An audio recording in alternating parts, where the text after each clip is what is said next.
Awesome. So you guys know the insane importance of like not just assuming you're correct and trying to force people into thinking that they're wrong. Now what I really am super passionate about and super excited about is to dive super deep, super hard into the core foundation of connecting with people and then overcoming objections, overcoming challenges to get that next level of discovery, uncovering really the core, foundational, deep levels of insights, knowledge, and collective growth you can have with somebody else in a very consistent, reliable, and safe way, which is, it's just super cool. So really appreciate it. Let's go over to the computer. Okay, cool. You know, any smarter than Socrates. He's putting himself on this pedestal, but like, he's not gonna be as smart as Socrates. And Socrates is the guy who's saying that he doesn't know anything. And so if Socrates doesn't know anything, and Dale Carnegie doesn't know anything, I don't know, like you have to realize that like I don't know things, you don't know things, like not everybody knows everything. Like that's why we have Google, right? I remember like I can't even do some basic math because it's like, dude, I have a calculator all the time, and people like, you know, we like offload remembering things over to computers and it works insanely well. You know, you could say, you know, what's, you know, anything that you need, it's like at your fingertips. So there's no reason to remember everything, and instead it's really important to do what? It's really important to acquire specialized knowledge, and like that's what we go super deep into in a Think Grow Rich course. Like it's this idea that you really want to get good at one thing, then crush it at that one thing. You don't have to know a little bit about everything to be good at that one thing. You just have to have your one thing that you're super great at. You go really deep there, because I'll tell you guys what, you know, if you're digging an oil well that goes a mile deep in 3 locations, you know, that is going to be a much more profitable operation than a well that goes a mile or maybe 10 feet deep for, you know, a mile or a very wide stretch of space, because all the oil is down here, right? And one of the wells might do poorly, but like you need to go hardcore, you need to go deep rather than trying to go everywhere and then going shallow. Like that's not going to work. And it applies in all aspects of what you're doing. It's not just oil or mining or whatever. Like it's literally anything that you want to work on. For me, it's like assets, right? So like I have, you know, business assets, and then I have like stocks, and then I have, you know, alternative investments. And it's like I go super deep, super hard into those core assets. And then it just creates insane amount, like it's so powerful, because I'm not trying to dabble. You don't want to dabble, you don't want to go teeny little bit into everything, because if you do that, you're not gonna have success. It's just not possible to juggle and be a circus clown and also ride the elephants and be the director and be a lion tamer. Like the lion tamer with his chair, he's gonna go out there and he's gonna do one thing. He's gonna tame the lions. He's not gonna be there, you know, fluttering pixie dust everywhere so that he can be part of the act with the other team members. Like he only cares about his 1 or 2 or 3 core things. And then once he gets really good at those, sure, you know, maybe he can expand into, you know, whatever. I don't know if it'll be trapeze, but something new. But you've got to get really great at a couple of things. And when you're really great at a couple of things, what's that mean? Well, it means that like you really know what the hell you're talking about for these couple of things. Maybe it's just one thing at the beginning, but maybe you don't know as much about, you know, all this other crap, right? So like for me, like, oh my gosh, chemistry. I took like 2 years of chemistry in high school. Probably gonna take another one, which I am just, oh my gosh, chemistry, not my thing. Will very rarely, you know, I highly doubt it will ever be my thing. Can I hire, I'll probably hire a chemist in the future, sure. Yeah. Will not be doing anything willingly in chemistry. Similarly, being a doctor, like, oh my gosh, I could never do it. It's so like, I could just never do it. So like, I'm not gonna have specialized knowledge about like what bones are in my arm. Like, I don't care. You know, it's like, you've got to get really good at a couple of things, and as you get really good at a couple of things, what it's gonna do just by the nature of specialization is it's gonna make you not know stuff about other things. And that's totally okay. And so as we go into this concept of like thinking about other people and thinking about maybe them being right or them being wrong or creating arguments, challenges, whatever, you want to make sure you remember, like, you know, ask yourself, is this something that's in my area of expertise? It's pretty rare that, you know, I'll meet somebody that has more experience than me in asset market. And if I do, like, holy crap, dude, I'm gonna shut my mouth up and listen to them super hardcore because they're like super cool and I wanna learn from them. But in most cases, like, I kinda know my stuff pretty damn well. If other people are trying to school me on like why I should have my whole portfolio in Apple stock, it's just like you laugh at it, right? Because here's a really big concept that I learned that, like, once I thought about really applying it, it changed everything. When people, you know, when they say, you know, you're wrong about something, or when they say, you know, this is the right way to do something, or, you know, they try to bring you down and pull you down. Like if you're in an area of like specialized knowledge, right? And you're up here on your pedestal, knowledge. Like what's interesting is like people that maybe don't know as much as you have an insanely high level of confidence in them being the smartest person ever, which is, I don't know, it's interesting. And so they might try to pull you down and they might say, you know, you're wrong about this, or it can't, that's not right, and you should, you know, invest everything in weed stocks, which, dude, weed stocks, like, we had a trade at 8 on Aurora Cannabis this week, and it was really, oh man, okay. Anyway, like 6, wow, just, it was so good. Like if someone tells you something that you just like know at your core is like, wow, you know, that's really not true, like that's ridiculous, that's false, right? What the good thing to do is to sit there and just laugh it off, man. Don't sweat it. Be chill, be happy. The worst thing you can do is get defensive and be like, you're wrong, this is why I'm right, blah, blah, blah, blah. Because here's the deal, like you have to care, but not that much. And you can't really worry about like other people, right? Like either people will come up to you and they'll ask you for help, or they'll just try to drag you down because they don't have a positive mental state. And you cannot very easily change somebody else's mental state. It's just a very tough thing to do that has to come from them. You can help them and you can maybe inspire them to change themselves, but it's all up to them, dude. And so the goal here is to like never ever get defensive if people are assaulting you or saying that you're wrong or something, and instead just laugh it off. Be like, okay, man, 100%. And I do this all the time, especially when I'm speaking in public about investments, or mostly investments or assets. You know, I get people and they're like, asking me these really specific questions, like I don't know, it's weird. Like I have people that are just trying to like test me, and it's really interesting. And it's like, you know, what's the third class derivative on a preferred share for Apple? And I'm like, or you know, whatever company. Apple's just been really big in the news lately, I'll be honest. And it's like, you know, like, dude, it's XYZ, this is why it works, but it's not a huge deal, you know, you don't have to worry too much about that. If people will like try to prove me wrong, they'll be like, oh, it's wrong. And I think a lot of that's positioning, a lot of that's marketplace, you know, standing.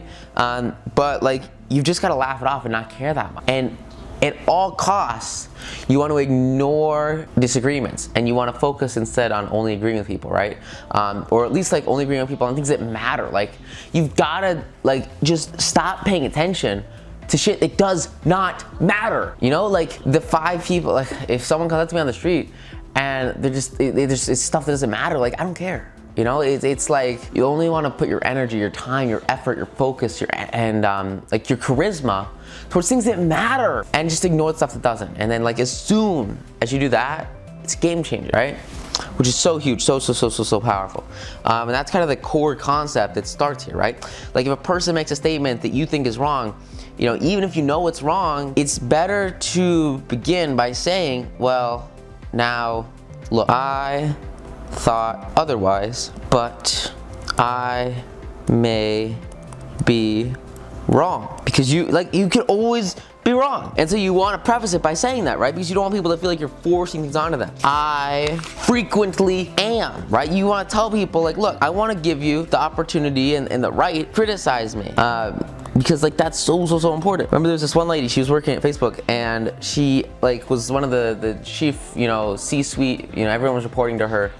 And this lady, she said, you know, I don't want anybody to use PowerPoints when they come and present their stuff to me because I don't like PowerPoint. And so they had this huge meeting, but they were never ever allowed to have PowerPoint. And you know, that was just her thing, you know? And no one really challenged her, like she was the leader, and so it's totally cool. You know, if you're the boss, you get to do whatever you want. But what she didn't realize is that by telling people that, you know, she didn't want PowerPoints, these guys all went off to their clients, you know, their big clients, and they basically, like, the clients love PowerPoints, but they didn't give them any PowerPoints. They were like, no PowerPoints. Our boss said no PowerPoint. And so they did this for like a whole year because nobody had the courage. It's like, this is not what she meant, right? Like all she meant was like no PowerPoints for her because she didn't like PowerPoint. But nobody on the team felt comfortable enough to actually raise their hand and say, hey, you know, this whole PowerPoint thing is transferring over to our clients, and our clients really like PowerPoints. You know, is it okay if we use PowerPoints for them? And like she would have been like, of course, you know, 100%. That's not what she meant. She only meant like no PowerPoints for her because she didn't like PowerPoints. And so this goes on for an entire year because everybody just assumes that she's the boss, she's correct, and nobody has like any courage to object or to say, hey, you know, what's really going on here? How can we actually overcome this challenge? And it's just crazy because they don't work as a team, which is just harsh. It's really harsh. They just don't do it. And so I go through this process where they're trying so hard, but they just always assume that their boss is right, and they never consider the fact that maybe she's wrong. Because in reality, people are frequently wrong. I'm frequently wrong. Everyone's frequently wrong, right?